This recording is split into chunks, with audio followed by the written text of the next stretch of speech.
बोले श्री सतगुरुदेव महाराज की जय। प्यारी साध संगत जी, आप जी सतगुरु जी के दर्शन कर रहे हैं।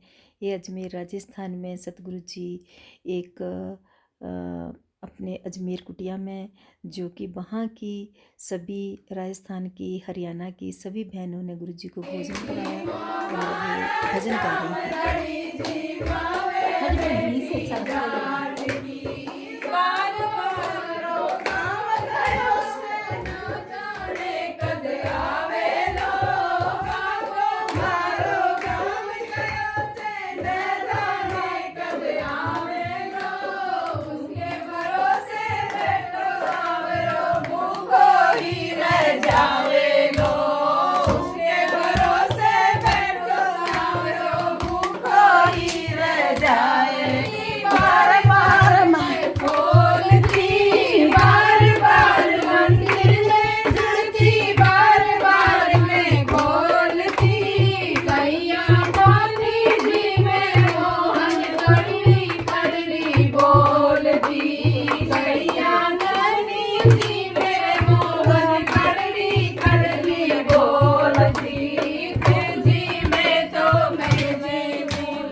अब ये सुनो कि सुख किसे कहते हैं, जिसके कारण जीव और सब बातों को भूल जाता है, जो मन, वाचा और देह को शब्द देकर बांध देता है, जो देह की स्मृति को निराधार कर देता है, जो जन्म लेते ही प्राणों को पंगु बना देता है, परंतु जो सात्विक भावों का दोहरा लाभ कराता है, इसके सिवा जो समस्त इंद्रियों की वृत्तियों की थपकी देकर शांत भाव से सुला देता है, और जिस अवस्था में जीव को आत्म स्वरूप का मार्ग प्राप्त होता है, उस अवस्था में भी भासमान होता है, उसी का नाम सुख है।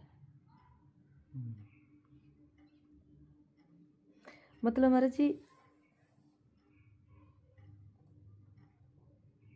किसको बांध देता है? मतलब हमारे मन को सुख बांध देता है, मतलब भगवान की तरफ जाने नहीं देता। भगवान की तरफ तो जाता है, हाँ, संसार की तरफ से बांध देता है। अच्छा, जाता है, संसार की तरफ से पंगु हो जाता है। हाँ, वही तो बोला, फिर पढ़ दिया। अब ये सुनो कि सुख किसे कहते हैं, जिसके कारण जीव और सब बातों को भूल जाता है, जो मन, वाचा और देह को शब्द देकर बांध देता है। देह को कसम देकर, हाँ जी, मन, वाचा और देह को शब्द देकर बांध देता है, इसके प्रति जाता ही नहीं। जो देह की स्मृति को निराधार कर देता है, और जो जन्म लेते ही प्राणों को पंगु बना देता है, परंतु जो सात्विक भावों का दोहरा लाभ कराता है। सब शांत हो जाते, प्राण भी शांत हो जाते, मन, अच्छा जी, इंद्रियां सब शांत हो जाती। जो सुख होता ना, सुख दे विच सब भुल जाता है, शांत हो जाता।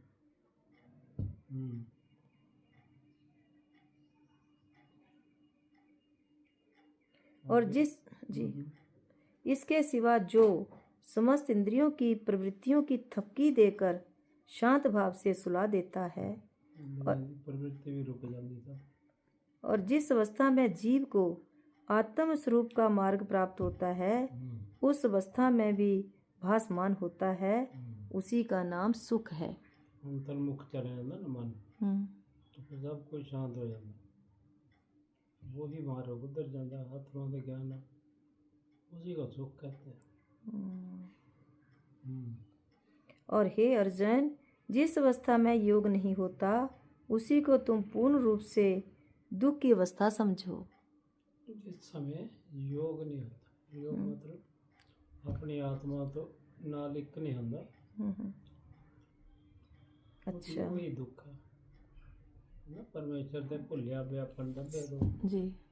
वो ਉਹਦੇ ਨਾਲ ਟੁੱਟਦਾ ਜੇ ਇਧਰ ਦੁੱਖ ਹੀ ਦੁੱਖ।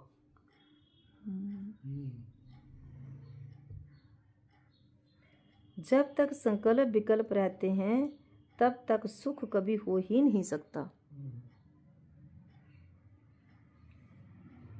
हे अर्जुन, इस शरीर में जो संगहीन तथा उदासीन चैतन्य की शक्ति रहती है उसी का नाम चेतना है।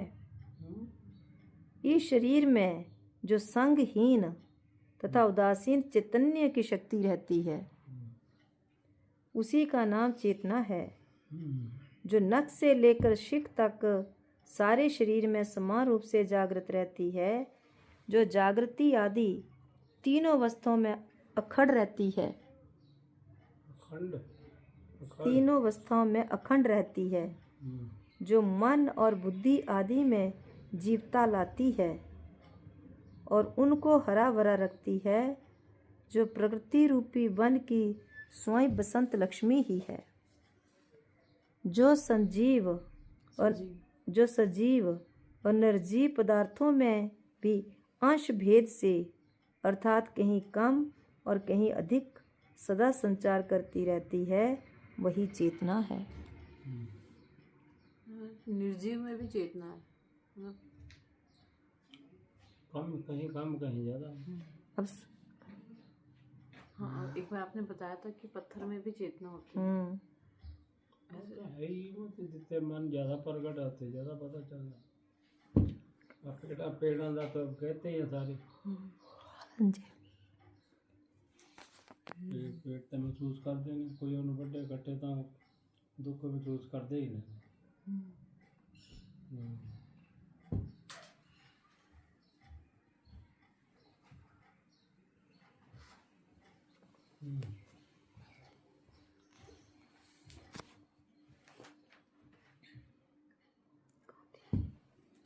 यही चेतना है। हे अर्जुन, इसमें तिल मात्र भी असत्यता नहीं है।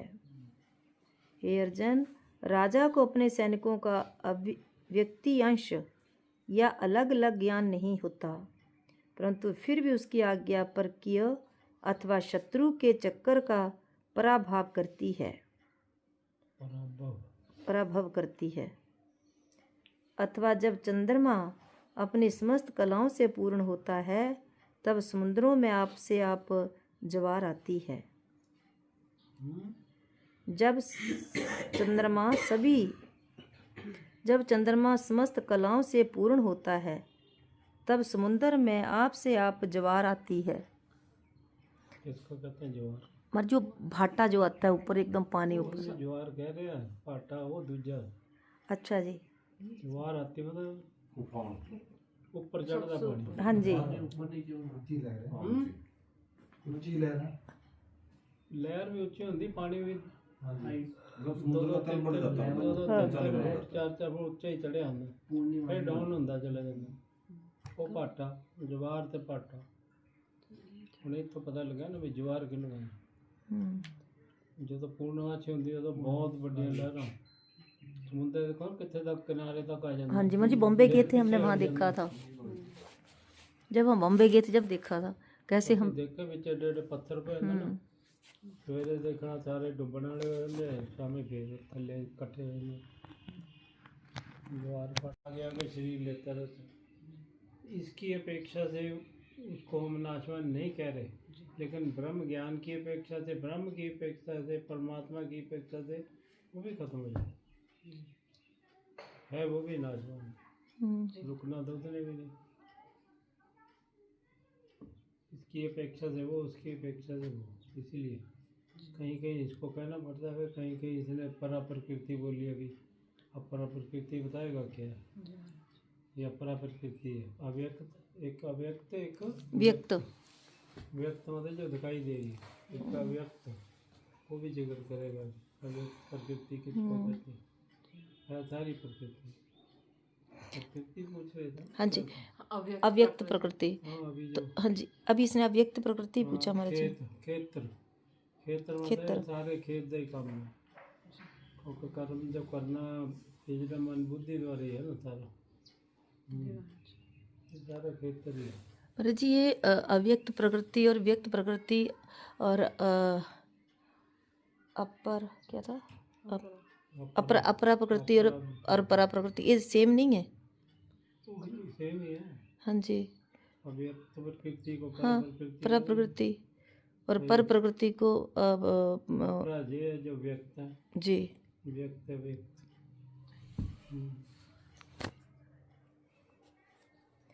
पांचों महाभूत अहंकार, बुद्धि, अव्यक्त प्रकृति और 10 इंद्रियां और इनके सिवा एक मन, 10 विषय और सुख दुख, द्वेष, संघात, इच्छा, चेतना और धृति, इन सब का व्यक्त स्वरूप ही यह क्षेत्र है।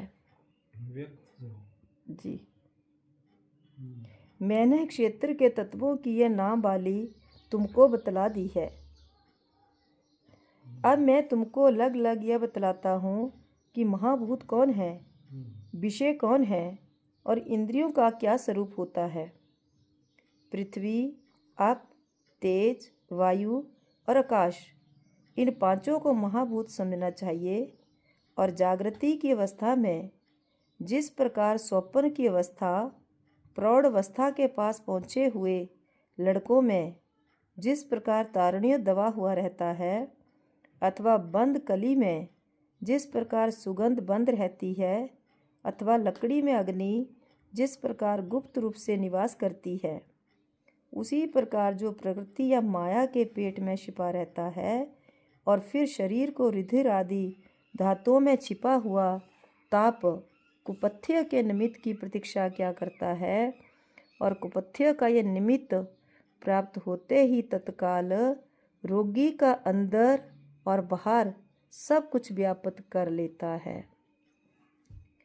उसी प्रकार जब पांचों महाभूत एकत्र होते हैं और इस देह का आकार बनता है, तब जो इस देह को चारों ओर नचाने लगता है, हे अर्जुन, उसी को अहंकार समझो।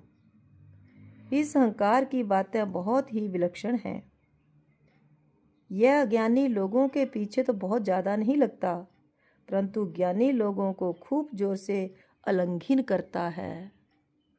ज्ञानी पकड़ता है। हाँ जी, अज्ञानी क्या नहीं पकड़ता।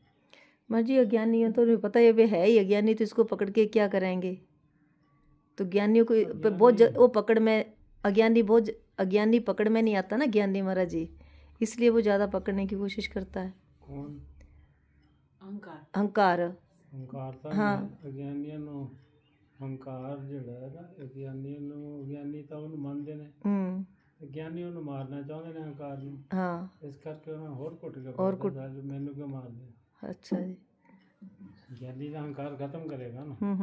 ਤੇ ਅਗਿਆਨੀ ਅਹੰਕਾਰ ਦਾ ਸਾਥੀ ਹੈ। ਇਸ ਕਰਕੇ ਉਹਨੂੰ ਕੁਝ ਨਹੀਂ ਕਹਿੰਦਾ ਉਹ, ਕਿਉਂਕਿ ਉਹ ਤਾਂ ਪਹਿਲਾਂ ਹੀ ਉਹਦੇ ਨਾਲ। ਅਹੰਕਾਰੀ ਅਗਿਆਨੀ ਹੁੰਦਾ ਨਾ, ਤੇ ਅਹੰਕਾਰ ਦਾ ਨਾਸ਼ ਕਰਦਾ ਗਿਆਨੀ ਵਿਵੇਕੀ ਆਦਮੀ, ਉਹਦੇ ਉੱਤੇ ਫਿਰ ਇਹ ਦਬਾਅ ਪਾਉਣਾ ਜਿਹੜਾ ਜਾਣਾ ਕਿੱਥੇ, ਮੇਰੇ ਹੱਥੋਂ ਨਿਕਲ ਕੇ ਕਿੱਥੇ ਜਾਣਾ। ਲਗਾਤਾਰ ਤਾਂ ਇੱਦਾਂ ਹੀ।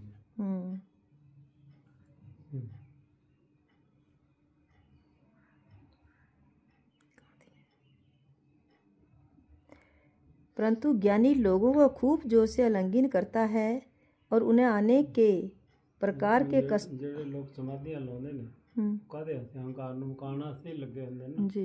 ਮਨ ਨੂੰ ਵੀ ਖਤਮ ਕਰਨਾ, ਬੁੱਧੀ ਨੂੰ ਵੀ ਖਤਮ ਕਰਨਾ, ਫਿਰ ਅਹੰਕਾਰ ਨੂੰ ਵੀ ਗਿਰਾਉਣਾ।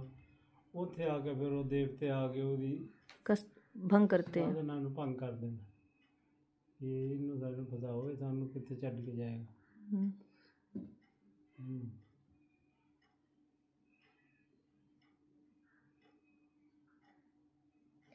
परंतु ज्ञानी लोगों को खूब जोर से आलिंगन करता है और उन्हें अनेक प्रकार के कष्टों में डालकर नचाता रहता है। अब जिसे बुद्धि कहते हैं उसे आगे बतलाए हुए लक्षणों में से पहचानना चाहिए। हे अर्जुन, मैं तुमको यह लक्षण बतलाता हूँ, सुनो। जब काम वासना बलवती होती है तब इंद्रियों की वृत्तियों का भेद करके विषय समूह अंदर घुसते हैं। जब काम वासना बलवती होती है मतलब बहुत बढ़ जाती है,